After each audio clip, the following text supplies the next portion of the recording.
get to the point of the place where you are right now. They look at the clothes that you wear. They look at the car that you drive. They look at your hairstyle. They look at your mindset. They look at the metamorphosis that God has created into your life. But they don't know what you had to go through, when you had to go through, why you had to go through what you had to go through. All they see is the end product.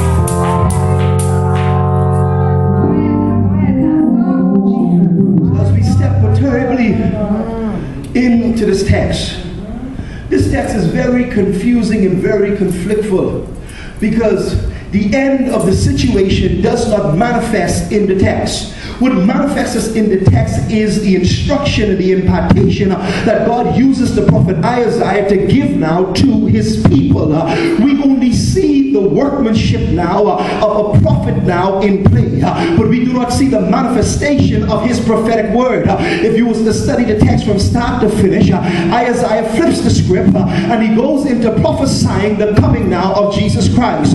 Because sometimes you can talk to people, but it doesn't necessarily mean that they are going to react.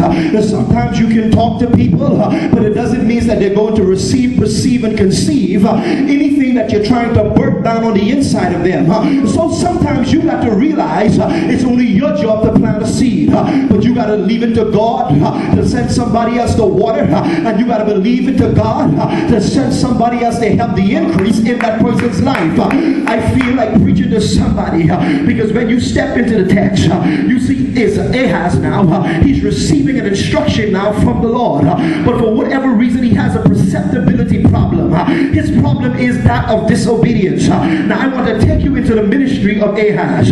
When you begin to look at Ahaz, one of the things you're going to realize is when he starts now his kingmanship, he's a novice. In other words, he starts off at the age of 20 years old. He's the grandson of Uzziah, but for whatever reason he receives an inheritance at a very early age.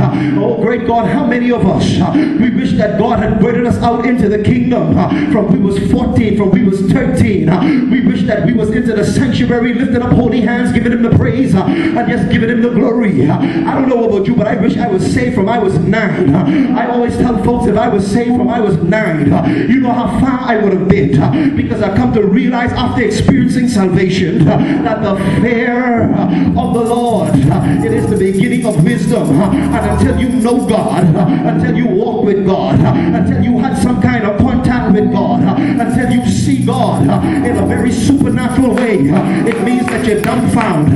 It means that you're lost. It means that you don't understand your purpose. It means that you don't know who you are and whom you are until you see God.